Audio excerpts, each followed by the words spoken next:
우리가 오늘 보고자 하는 고린도전서 4장 앞부분의 본문은 어떤 문맥에서 나오는가, 등장하는 문맥을 볼 때 그 의미를 더 명확하게 파악할 수 있습니다.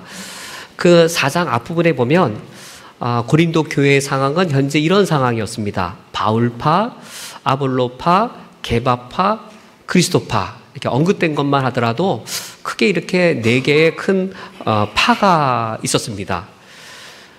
특징들이 있죠. 바울파, 이제 어떤 선교나 전도를 강조했을 것 같고요. 아볼로파, 학문에 능한 그런 파였고, 게바파, 그러니까 베드로파니까 되게 열정적이고 활동적인 실천에 강한 파가 아닌가 그런 연상이 되어지고요.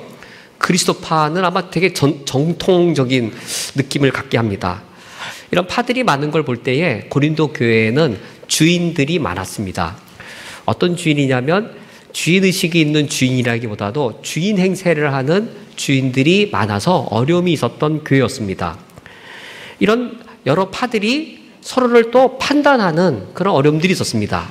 이를테면 아볼로파는 게바파를 향해서 왜 저렇게 성경 연구를 해야지 왜 저렇게 행동부터 하려고 하나 라고 한다면, 게바파는 아볼로파를 향해서 맨날 율법하고 성경만 연구하면 어떡해, 나가 실천을 해야지 라고 한다면, 바울파는 그래도 전도를 해야지 이런 식으로 서로를 판단하지 않았을까.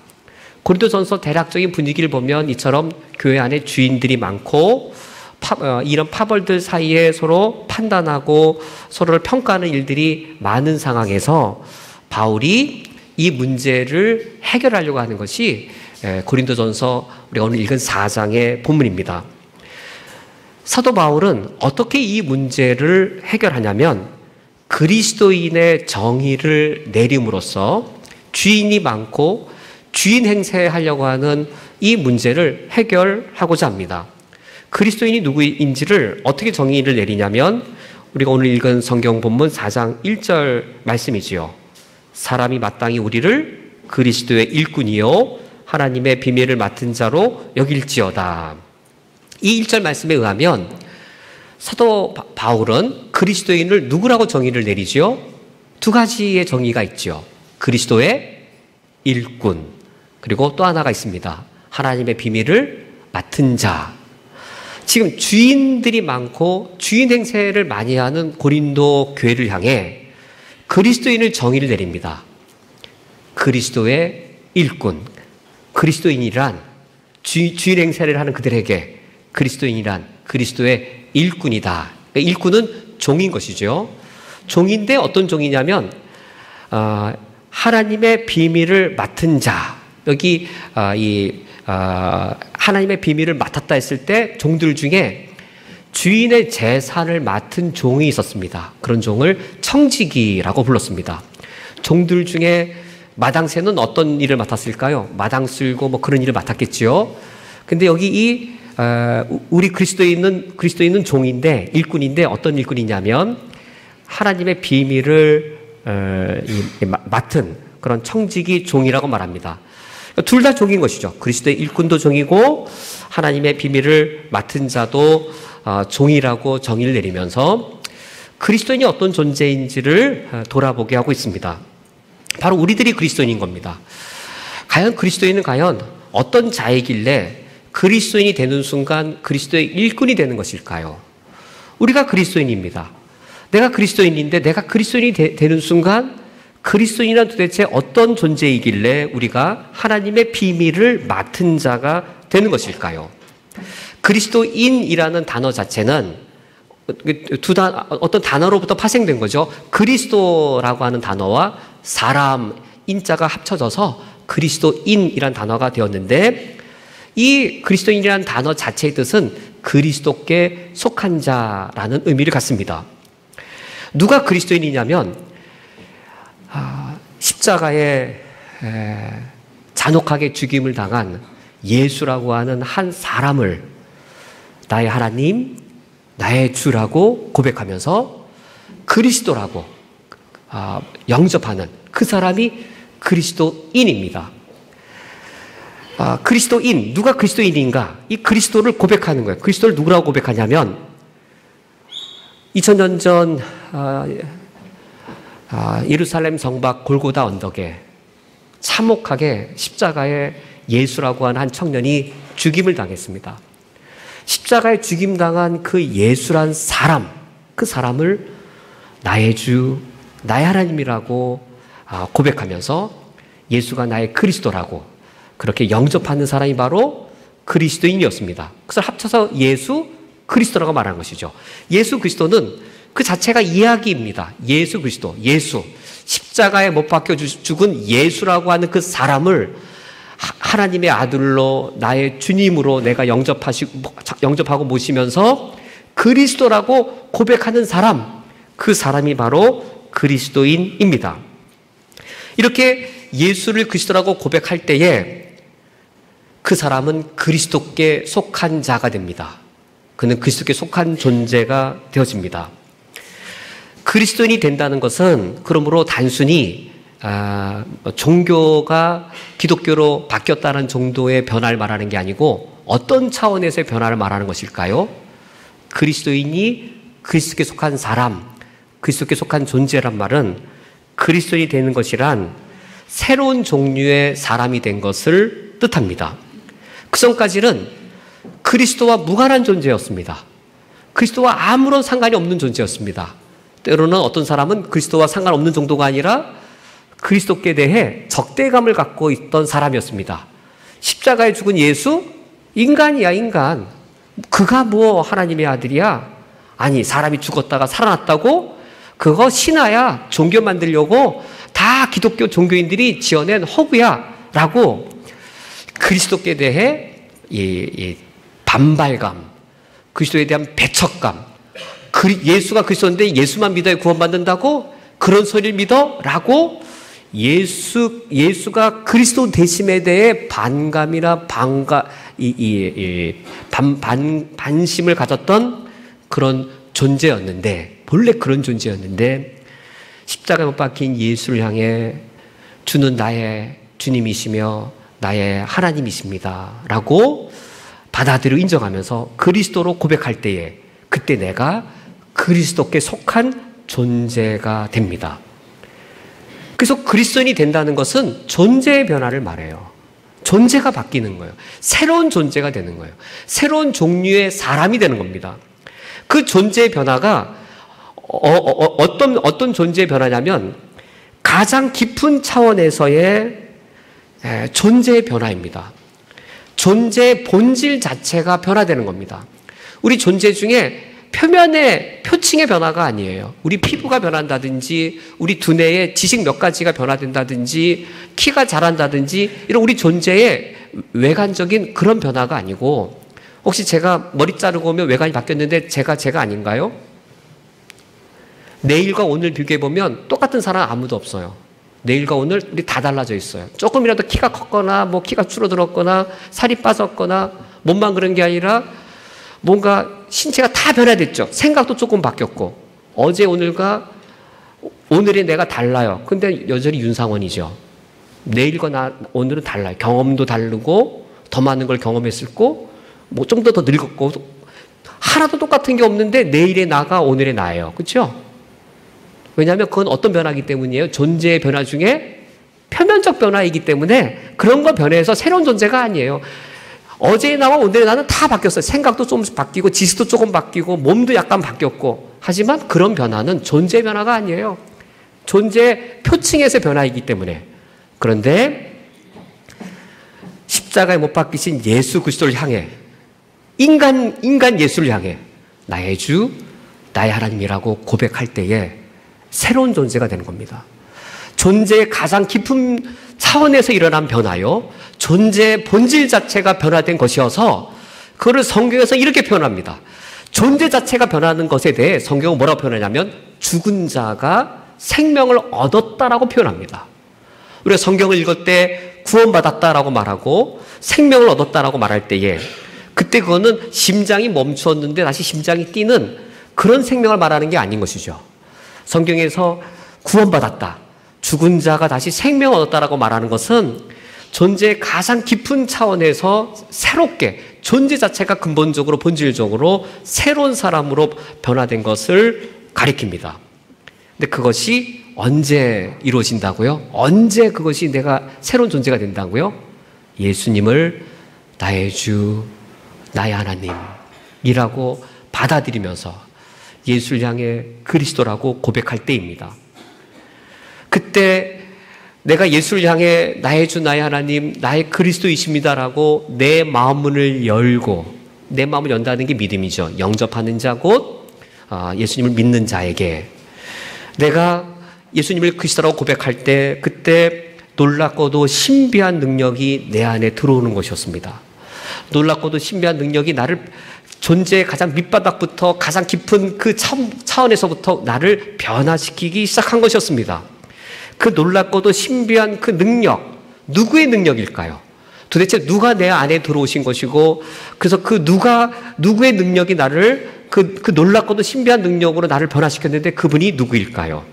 그분은 바로 예수 그리스도 또는 예수의 영이신 성령 하나님이십니다. 전에는 내 마음문이 닫혀 있었습니다. 예수님이 내 마음문을 두드릴 때 내 마음문을 걷고 열지를 않았어요. 예수님이 들어오지 못하게 만들었어요.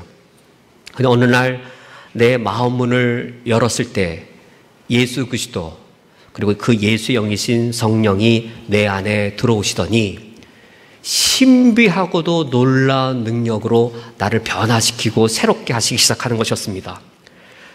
그 첫 번째가 무엇이었냐면, 성령께서 신비하고 놀라운 능력으로 나를 변화시키신 첫 번째가 무엇이었냐면 죽어있던 내 양심을 살려내신 것이었어요. 그전까지 내 양심은 죽어 있었습니다. 죽어있던 내 양심을 성령께서 살려내시자마자 나는 너무나도 고통스럽고 견딜 수 없는 고통을 느끼기 시작했습니다. 성령께서 나의 죽어있던 양심을 살려내셨을 때 왜 고통스럽고 견딜 수 없는 아픔들과 슬픔들을 겪어야 했을까요? 성령께서 나의 죽었던 영혼을 살려내셨을 때 그때 내 존재란 한마디로 죄 덩어리인 것이었습니다. 그전까지는 몰랐어요. 그전까지는 내 양심이 화이 맞아서 양심의 기능이 작동이 안 됐던 거예요. 양심의 기능이 작동이 되지 않아서 죄가 더러운 줄 몰랐어요. 오히려 죄가 달콤하거나 죄 짓는 것이 그렇게 추악해 보이지를 않았어요. 양심이 마비되어 있었기 때문에 죄 중에 살아도 뭐가 뭔지 잘 몰랐어요. 그런데 성령께서 죽었던 내 양심을 살려내셔서 양심이 생명력을 얻자 내가 살아있는 존재로 버티기가 너무나도 고통스러웠습니다. 이제까지는 내가 살다가 죄를 몇 번 짓는 줄 알았어요. 살다가 죄를 몇 번 짓는 줄 알았는데 양심이 살아나자 내가 살다가 죄를 짓는 게 아니라 그냥 살아가면서 죄를 짓는 거고 내가 죄를 지으며 사는 거죠. 사는 것 자체가 죄를 지으며 사는 것이었어요. 살다가 죄를 몇 번 짓는 게 아니었어요. 내 생각이 악한 생각을 몇 번 하는 게 아니라 내 생각 자체가 죄라고 하는 것을 밑에 깔고 내가 생각한다는 것을 알게 되었어요. 내 마음이 때로는 나쁜 마음, 시기나 질투, 나쁜 마음이 때로 이렇게 발생되는 게 아니고 하얀 천에 빨간 물감을 들이고 나면 아무리 빨아도 빨간 게 물들어서 지워지지 않듯이 죄성이 내 마음판 가장 깊은 곳에 물들어 있어서 우리가 항상 죄만 짓는 건 아니지만 악을 도모하는 건 아니지만 이 죄라고 하는 것이 내 마음판 밑바닥을 물들고 있다는 걸 알게 되었습니다. 그래서 도대체 나란 존재는 단지 부속품 몇 개를 바꾸어서 부속품 몇 개만을 고친다고 해서 새 사람이 될 소망이 전혀 없는 그런 존재란 것을 내가 알게 되었습니다. 성령이 내 안에 오셔서 내 양심을 살아나게 하셨을 때 내가 한 사람을 목격했습니다. 항상 더러운 것만 생각하는 한 사람을 목격했습니다. 자세히 보니까 그 사람이 나였습니다. 또 누군가를 목격했습니다. 심히 누군가를 미워하다가 그 사람을 죽이려고 하는 살인을 도모하는 사람을 목격했습니다. 바로 나였습니다. 돈밖에 모르고 탐욕에 쩌들어가는 사람을 목격했는데 너무 슬프게도 그 사람도 나였습니다. 성령께서 내 죽어있던 양심을 살려냈었을 때 내 양심이 살아나자 나의 존재는 도무지 살아있을 수가 없게 되었습니다. 그런 영적 경험을 사도 바울이 로마서 7장에서 이렇게 고백합니다. 전에 율법을 깨닫지 못할 때에는 내가 살았더니 계명의 이름에 죄는 살아나고 나는 죽었도다. 지금 사도 바울이 자신이 다메섹 도상에서 예수 그리스도를 만나고 구원받았을 때의 그 영적 내면 안에 일어났던 신비하고 놀라운 능력으로 성령이 바울 그 영혼 속에 들어가셔서 양심이 살아나게 하셨을 때 그가 겪었던 자신의 그 고통스럽고 어려웠던 걸 고백하는 것이죠. 전에 율법을 깨닫지 못할 때에는 내가 살았더니, 율법을 깨닫지 못할 때 말은 뭘까요? 7계명이 간음이라는 걸 몰랐다는 걸까요? 그 도둑질하지 말라는 게 8계명 죄인 걸 몰랐다는 것일까요? 전에 율법을 깨닫지 못할 때에는 이건 무슨 말일까요? 그것도 양심이 화이 맞아서 7계명 간음하지 말라. 뭐 사업하려면 그거 해야지. 어떻게 그거 술자리 마련하고 뭐 해야지. 그거 어떻게 안 해? 그냥 양심이 화이 맞아서 율법을 깨닫지 못할 때 내가 살아있었어요. 죄를 지으면서도 내가 살아있었어요. 어떻게 도둑질 안 하고 살아? 그건 도둑질도 아니지. 다들 그렇게 하고 사는데 어떻게 법대로 그렇게 정상적인 이유만 먹고 살아? 그래서 돈 못 벌지. 라고 해서 그때는 양심이 화이 맞아서 양심이 죽어 있을 때는 내가 살았었어요. 다들 그렇게 사는데 뭐. 라고 내가 나의 양심이 죽어 있을 때는 내가 살았으나 이어지는 말씀이 이거죠. 계명의 이름에 죄는 살아나고 나는 죽었도다. 여기 계명이 이르렀단 말이 바로 성령께서 나의 죽었던 양심을 살아나게 하셨을 때에 계명도 살아난 거예요. 7계명 죄라고, 8계명 어기면 죄라고.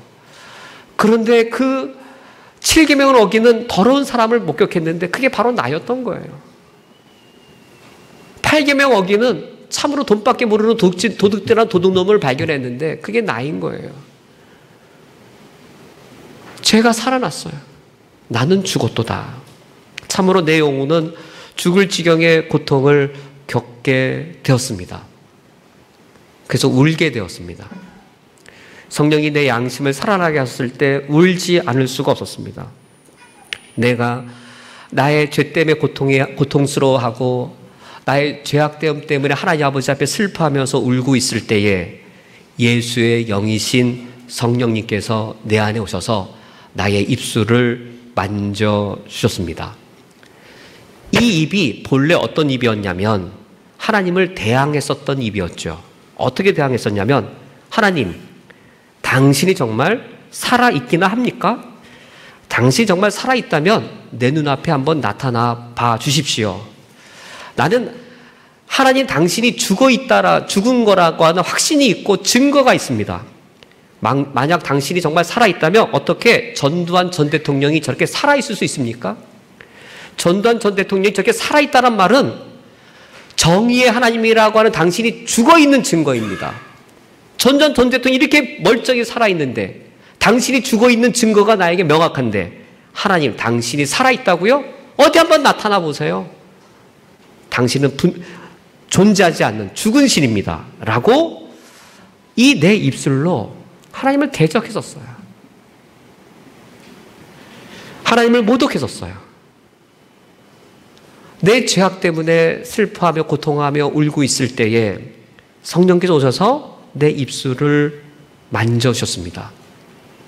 그러면서 내 영혼이 전두환 전 대통령의 죄를 논하기 전에 내 자신부터 죄덩어리인 걸 보게 하시는 거예요. 전두환 전 대통령이 얼마나 큰 죄를 졌던, 우선 그것도 역사적으로 중요한 문제이지만 내 자신이 죄덩어리인 거예요. 우리가 이 땅에서 볼 때에 63빌딩은 매우 높아 보이고 단층집은 작아 보이죠. 제가 어린이 전도협회 간사분께서 어린이를 불러놓고 전도하는 옷으로 이렇게 본 적이 있었거든요. 이 예를 들더라고요. 얘들아, 여기 있을 때 63빌딩은 제일 높지? 네. 집은 낮지? 네. 하늘에서 보면 어때? 뭐가 높아? 어떨 것 같아요? 하늘에서 보면 63빌딩하고 단층집하고 똑같아요. 그래, 우리가 보기에 누구는 63빌딩만큼 아주 죽일 놈이야. 그 누구는 단층집 좀 죄를 조금 지었어.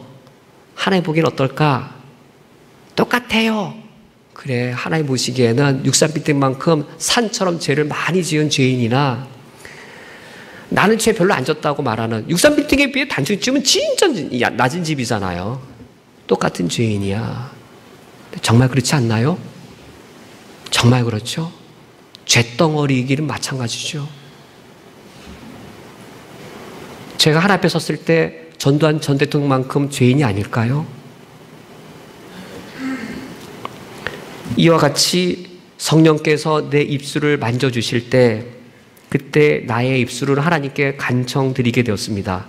하늘에 계신 나의 아버지시여, 이 죄인을 용서하여 주옵소서라고 회개의 기도를 드리게 되었습니다. 오늘 임마누엘 찬양 때 찬양이 어떻게 정확하게 또 설교랑 이렇게 맞아서 정확하게 맞네요, 이렇게. 정말 내가 죄인입니다 라고 내 입술이 예수님을 향해 내 죄를 고백하게 되었습니다. 이와 같이 내가 내 죄인됨을 인정하고 고백할 때에 그때 크고도 강력한 힘이 또다시 내 영혼 안에 가득 차는 거예요. 그 강력하고도 큰 힘은 매우 무거운 무게를 갖고 있는 힘이었습니다.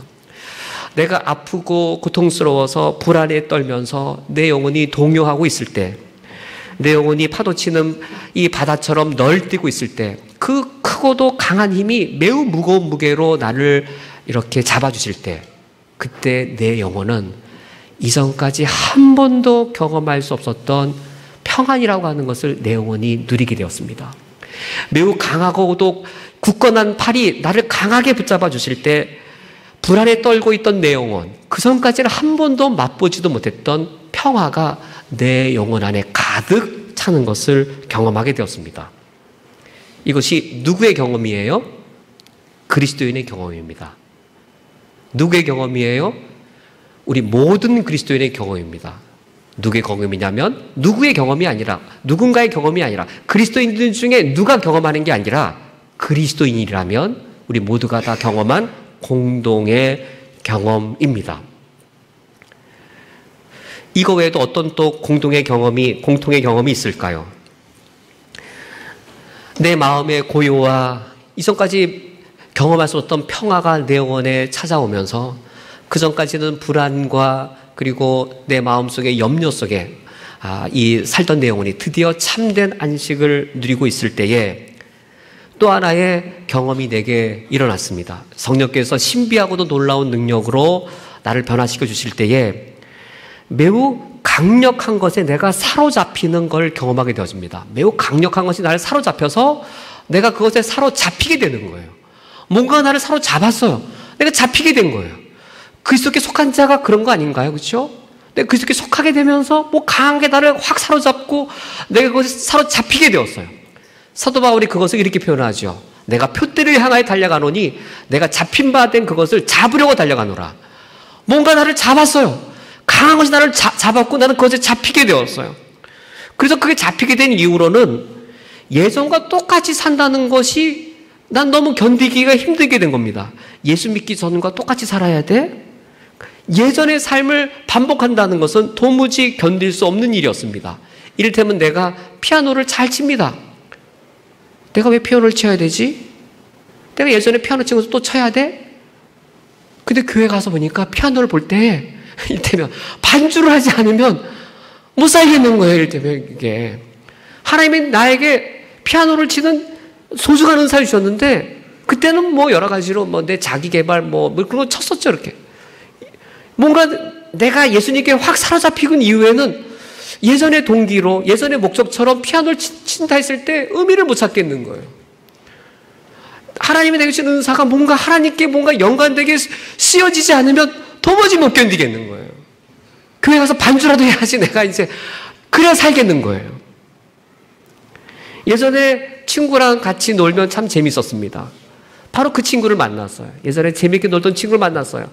그 친구랑 만나서 브런치를 먹으러 다닙니다. 야, 이번에 도곡동에서 생겼대. 야, 우리 압구정동으로 가볼까? 너무 맛있대. 라고 해서 브런치 먹으러 다니고 놀고. 그런데 브런치 먹으러 갔는데 대화가 안 되는 거예요. 뭔가 안 통하는 거예요. 겉도는 거예요. 만나고도 뭔가 허한 거예요. 통하지가 않는 거예요. 예전에 친구를 계속 만나는 것 자체가 견디기 어려운 것이 내 마음에 있는 것이죠. 그런데 브런치를 먹는데 이 친구가 교회는 그냥 나가기만 하면 되지 라고 하면서 교회 몇 시간 다니면 뭐해? 그냥 교회에 나서 예배만 드리고 오면 되지라고 하는 모습이 꼭 예전의 내 모습인 거예요. 예전에 내 모습을 하면서 하나님의 살아계심도 모르고 하나님이 얼마나 나를 사랑하시는지도 모르는 그 친구를 볼 때 못 견디겠는 거예요. 바로 예전의 내 모습인데 그 친구에게 꼭 찾아가서 아니야, 내가 그랬었잖아. 과거에 내가 너와 똑같았었잖아. 같이 브런치 먹으면서 같이 맞장구 섰었잖아. 근데 아니야, 하나님 정말 살아계셔. 하나님이 날 사랑하시더라고. 너도 사랑할 거야 라고 말하지 않고 못 견디겠는 거예요. 그러다 보니까 어느 날 내가 골방에 가 있는 거예요. 골방에 가서 성경을 읽고 있는 거예요. 골방에 가서 성경 읽다가 기도하고 있는 거예요. 찬양을 하고 있는 거예요. 그때 살 것 같아요. 숨을 쉬는 것 같아요. 그렇지 않으면 숨을 못 쉬고 못 살 것 같아요. 이게 무엇이지요? 내 존재의 가장 깊은 곳에서부터 변화가 일어난 거예요. 내 존재의 본질 자체가 바뀌면서 내가 그리스도께 속한 존재가 된 겁니다. 그리스도인이란 단어의 뜻은 그리스도께 속한 자란 뜻이에요. 그리스도와 무한한 자가 아니라 그리스도께 속한 자요. 그리스도를 대적하거나 그리스도에게 반항하는 자가 아니라, 그전엔 그랬죠. 반항도 하고 대적도 하고. 그러나 이제는 그리스도께 속한 자로 내가 바뀌게 되었습니다. 이것은 누구의 경험이에요? 그리스도인 중에 누군가의 경험이에요? 아니면 모든 그리스도인의 경험일까요? 이것은 그냥 단순히 교회 다니는 교인 말고 진실로 예수님을 향해 나의 주, 나의 하나님이라고 고백하고 예수님을 나의 그리스도로 영접한, 우리가 중생할 때 경험하게 되어지는 그때의 우리 모든 그리스도인의 공통의 경험입니다. 단 이제 저처럼 모태신앙들은 이걸 길게 겪어요. 길게. 이게 언제인지 몰라요. 아주 길어요. 길게. 근데 좀 나이 들어서 40이나 50쯤에 믿으신 분들은, 흔히 매 맞고 믿는 분들은 이런 게 한 두 달, 세 달 안에 짧게 일어나서 명확하죠. 이런 경험이 명확한데, 저 아직 모태신앙 즐긴 사람들, 마음은 잘 안 열었던 사람들, 이런 사람들은 길어서, 이런 길이가 기니까 그 표정들이 명확하지 않을 뿐이지, 모든 구원받은 그리스도인이 이런 영적인 변화의 경험들을 경험하게 되어집니다. 이렇게 그리스도와 무관하거나 그리스도께 적대적이었던 자가 성령의 역사로 그리스도에 속한 자가 된 우리를 향해 사도 바울은 그리스도인을 누구라고 정의를 내린 것이죠? 오늘 1절 말씀에 사람이 마땅히 우리를 그리스도의 일꾼이요. 왜 우리가 그리스도의 일꾼일까요? 그리스도인은 왜 그리스도의 일꾼일까요? 그리스도에 속한 자이기 때문에 그리스도의 일꾼이 되는 것입니다. 저는 그리스도의 일꾼이라는 말을 싫어했었어요. 청년 때 그 일꾼이라는 말이 너무 싫었어요. 10월달, 11월달쯤 되면 윤현무 부장집사님이 와서 상원 형제 내년에도 윤현무 교사 꼭 해야 돼. 다들 안 하려고 하는데 너무 적어. 꼭 해야 돼. 순정. 그러면서 성장하는 거야. 찬양대에서도 선배 보내서 야 상원아 너 테너 부족하니까 너 내년에 꼭 찬양대 해야 돼? 순정 청년회에서도 이제 청년부 담당 전도사님 오셔서 거기 ESF 거기는 성단체 일할 사람 많으니까 상원교 꼭 성경공부 조장 리더 꼭 해야 된다고 꼭 하라고. 또 연말에 청년부 또 총회 하는데 또 임원 덜컹 되네요. 교회가 아니라 일이 다 일하다가 믿음 크는 거야. 일하다가 믿음 커. 순종, 결단해. 그래서 그리스도 일꾼 안 좋아했던 단어예요. 안 좋아했던 단어. 그때 저에게 하나님은 일꾼을 부려먹는 신이었습니다. 우리 하나님 일꾼을 부려먹는 분이구나.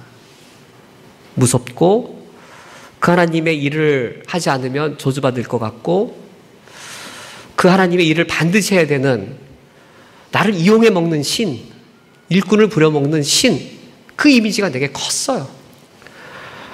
근데 성령께서 내 마음에 오셔서 나를 그리스도의 일꾼으로 바꾸신 다음에는 내가 바뀌게 되더라고요.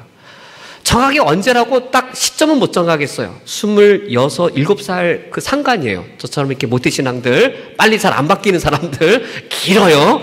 그래서 대략 그때쯤이었는데, 그때 제가 예수님을 나의 구주로 인격적으로 영접한 이후에 내가 자발적으로 하나님이 기뻐하신 일을 하고 싶어지더라고요. 이유는 딱 하나예요. 하나님이 기뻐하신 일이면 내가 하고 싶더라고요. 그거였어요. 다른 게 하나님이 기뻐하시면 내가 하고 싶다라고 하는 그 빈도가 더 자주 있게 되어지더라고요. 그러면서 내가 억압적으로 주의 일을 해야 된다는 사실은 줄어들게 되었습니다. 우리는 하나님의 일꾼입니다. 그리스도인 중에 누군가가 그리스도의 일꾼인 게 아니고, 예수를 그리스도로 고백하는 모든 그리스도인들은 그리스도의 일꾼입니다. 어떤 일꾼이지요? 두 번째 정의가 뭐예요? 어떤 일꾼이지요? 하나님의 비밀을 맡은 자. 여기 맡다란 말이 청지기 종을 뜻하는 말입니다. 우리는 일꾼인데, 마당새도 있겠고요. 또 주방에서 국을 끓이는 사머리도 있겠고요. 뭐 여러 일꾼들이 있을 텐데, 우리는 어떤 일꾼이요? 일꾼 중에서 청지기 일꾼이에요. 주인이 재산을 맡기는 청지기 일꾼인데, 우리에게 무엇을 맡기셨죠? 하나님의 비밀을 맡은 자라. 하나님의 비밀을 우리에게 맡기셨습니다. 그러면 하나님께서 우리에게 맡기신 하나님의 비밀은 무엇이었을까요? 비밀이신 그리스도라. 이 비밀은 그리스도를 말합니다. 제가 유년부 전도사를 한 4개월 했는데요. 그때 내가 되게 좋아했었어요. 예수 그리스도가 비밀인 사실이 참 좋았어요. 그래서 제가 부르면 은혜가 안 되기 때문에 찬양을 잘하는 선생님한테 아이들 앞에서 찬양하게 하고 따라하게 했어요. 예수 그 이름 나는 말할 수 없네. 그 찬양 있죠. 비밀이 되었네. 비밀이 되었네. 너무 좋았어요.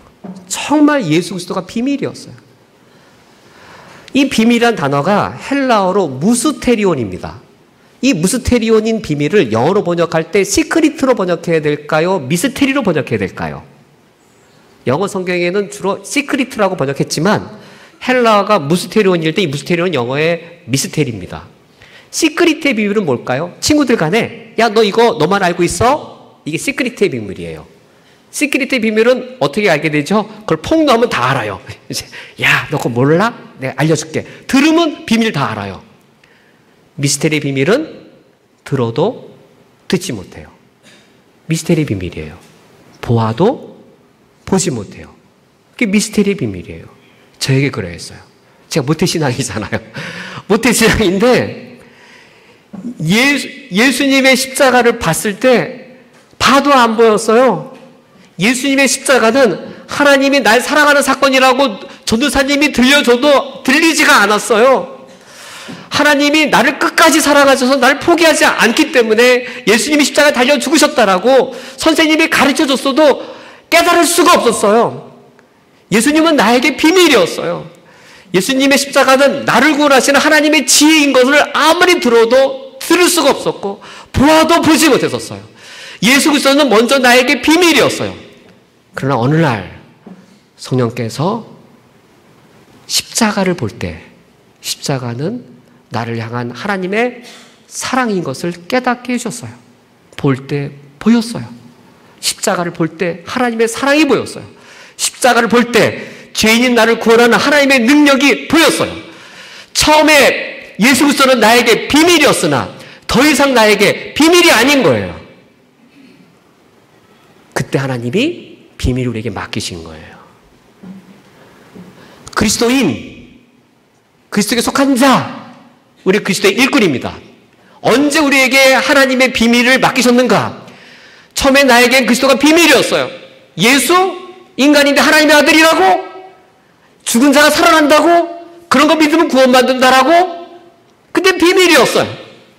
그 비밀이 나에게 깨달아졌을 때, 그래야 십자가에 죽은 예수를 향해 당신은 나의 주, 나의 하나님이시며 당신이 나의 그리스도이십니다라고 고백할 때에 비밀이 내게 깨달아졌어요. 비밀이 깨달아졌을 때 하나님 어떻게 하셨다고요? 하나님의 비밀을 우리에게 맡기셨습니다. 제가 한 구절 가지고 이렇게 길게 설교할 적이 없었는데 4장 2절 말씀에 맡은 자에게 구할 게 뭐라고요? 충성이에요. 우리가 몇 주 전에 달란트 비유를 통해서 하나님이 5달란트, 2달란트, 1달란트를 종에게 맡기셨을 때 하나님이 종을 평가하는 기준이 무엇이었죠? 충성이었어요. 같은 사실이에요. 맡은 자에게 구할 것은 충성이니라. 달란트를 맡지 않은 종은 없었어요. 크기만 달랐을 뿐이에요. 5달란트, 2달란트, 1달란트, 맡은 달란트 크기만 달랐지 달란트를 맡기지 않은 종은 없었어요. 그렇다면 우리 성도님 제가 여쭤볼게요. 그리스도의 비밀을 맡지 않은 성도님 이 중에 계실까요? 그리스도인들 중에 비밀인 그리스도를 맡은 그리스도인도 있고 못 맡은 그리스도인도 있을까요? 아니면 모든 그리스도인은 하나님의 비밀을 맡은 청지기일까요? 우리 모든 그리스도인은 하나님의 비밀을 맡은 청지기입니다. 그리스도가 더 이상 나에게 비밀이 아니고 이제는 예수 그리스도가 나의 구주이신 것이 깨달아져서 영접한 모든 구원받은 그리스도인이라면 그것이 깨달아지는 순간 비밀인 그리스도를 우리에게 맡기셨습니다. 그리고 우리에게 요구하시는 것은 충성입니다. 어떤 충성일까요? 비밀이신 그리스도를 나타내는 겁니다. 비밀이신 그리스도를 알리는 겁니다. 비밀이신 그리스도를 위해 살아가는 것입니다. 그것을 위해 우리가 다 충성될 수 있기를 원합니다.